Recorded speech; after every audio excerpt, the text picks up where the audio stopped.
അമേരിക്കയും ഇസ്രായേലും ഇറാനെതിരെ നടത്തുന്ന യുദ്ധവുമായി ബന്ധപ്പെട്ട നിർണായകമായ വാർത്തകളാണ് ഇപ്പോൾ പുറത്തുവരുന്നത്.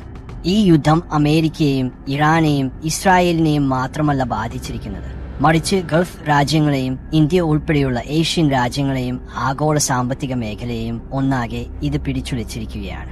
യുദ്ധം ആരംഭിച്ച ആദ്യ ദിവസങ്ങളിൽ അമേരിക്കൻ പ്രസിഡന്റ് ഡൊണാൾഡ് ട്രംപ് അവകാശപ്പെട്ടിരുന്നത് ഏതാനും ദിവസങ്ങൾക്കുള്ളിലോ ആഴ്ചകൾക്കുള്ളിലോ ഇറാനിലെ നിലവിലെ ഭരണകൂടത്തെ അട്ടിമറിക്കുമെന്നും പുതിയൊരു ഭരണകൂടം അധികാരത്തിൽ വരുമെന്നുമാണ്. ഇറാന്റെ ആണവായുധങ്ങൾ ഉൾപ്പെടെയുള്ള ആയുധശേഖരം പൂർണ്ണമായും നശിപ്പിച്ച് അമേരിക്കയും ഇസ്രായേലും വിജയിക്കുമെന്നും അദ്ദേഹം പ്രഖ്യാപിച്ചിരുന്നു. എന്നാൽ യുദ്ധം ആരംഭിച്ച് ഒരു മാസം പിന്നിടുമ്പോഴും ആക്രമണങ്ങൾക്ക് യാതൊരു കുറവുമില്ലാതെ പഴയതുപോലെ തന്നെ മുന്നോട്ടു പോകുന്ന കാഴ്ചയാണ് നമ്മൾ കാണുന്നത്. ഇറാന്റെ പരമോന്നത നേതാവ് അയത്തുള്ള അലി ഖമേനിയെ വധിക്കാൻ അമേരിക്കയ്ക്കും ഇസ്രായേലിനും സാധിച്ചു എങ്കിലും ഒരു പിന്തുടർച്ചക്കാരനെ കണ്ടെത്തി അതേ ഭരണകൂടം തന്നെ ഇപ്പോഴും കരുത്തോടെ മുന്നോട്ട് പോകുകയാണ്. ഹോർമൂസ് കടലിടുക്കിൽ ഇറാൻ വലിയ രീതിയിലുള്ള തടസ്സങ്ങൾ സൃഷ്ടിക്കുന്നുണ്ട്.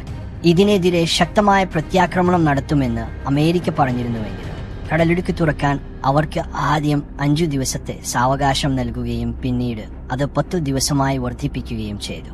ഇറാനെ സമ്പൂർണമായി പരാജയപ്പെടുത്തുമെന്ന് പറഞ്ഞ ട്രംപ് ഇപ്പോൾ യുദ്ധം അവസാനിപ്പിക്കാനായി മധ്യസ്ഥ ചർച്ചകൾക്കും സമാധാന ശ്രമങ്ങൾക്കും പ്രാധാന്യം നൽകുന്നത് അദ്ദേഹത്തിന്റെ കണക്കുകൂട്ടലുകളിൽ വന്ന വലിയ പിഴവുകളിലേക്കാണ് വിരൽ ചൂണ്ടുന്നത്. എന്നാൽ ഇതൊരു പുതിയ സൈനിക് തന്ത്രമാണെന്നും പുതിയ യുദ്ധക്കപ്പലുകളും ആയുധങ്ങളും എത്തിച്ച് ഒരു കരയുദ്ധത്തിന് ഗ്രൗണ്ട് ഇൻവേഷൻ അമേരിക്ക തയ്യാറെടുക്കുകയാണെന്നും മറ്റൊരു വിഭാഗം വാദിക്കുന്നുണ്ട്. ഈ തന്ത്രപരമായ നീക്കങ്ങളുടെ യാഥാർത്ഥ്യമാണ് ഇന്നത്തെ വീഡിയോയിലൂടെ നമ്മൾ വിശദീകരിക്കുന്നത്. ട്രംപിന്റെ കണക്കുകൂട്ടലുകൾ പിഴച്ച പ്രധാന മേഖലകൾ നമുക്ക് പരിശോധിക്കാം. ഭരണകൂടത്തെ പെട്ടെന്ന് അട്ടിമറിക്കാം എന്നതായിരുന്നു അദ്ദേഹത്തിന്റെ ആദ്യ പ്രതീക്ഷ. എന്നാൽ ഭരണകൂട തലപ്പത്തുള്ളവർ കൊല്ലപ്പെട്ടാലും സിസ്റ്റം തകരാത്ത രീതിയിലാണ് ഇറാൻ അത് ഡിസൈൻ ചെയ്തിരിക്കുന്നത്.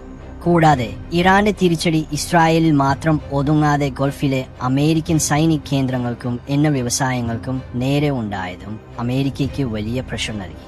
ഹോർമൂസ് കടലിടുക്കിന്റെ പ്രത്യേകതയായ റെഗഡ് മൗണ്ടനുകളിൽ ഒളിച്ചിരുന്ന് ആക്രമിക്കാനുള്ള ഇറാന്റെ ഭൂമിശാസ്ത്രപരമായ മുൻതൂക്കം തകർക്കാൻ അമേരിക്കൻ നേവിക്ക് പോലും പ്രയാസമാണ്.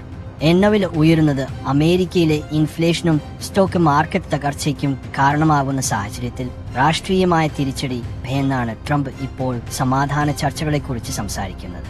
എന്നാൽ ഇറാന്റെ അണ്ടർഗ്രൗണ്ട് ആയുധശേഖരം ഇപ്പോഴും ശക്തമായി നിലനിൽക്കുന്നതിനാൽ ഈ യുദ്ധം അത്ര പെട്ടെന്ന് അവസാനിക്കുമോ എന്ന ചോദ്യം ബാക്കിയാവുകയാണ്.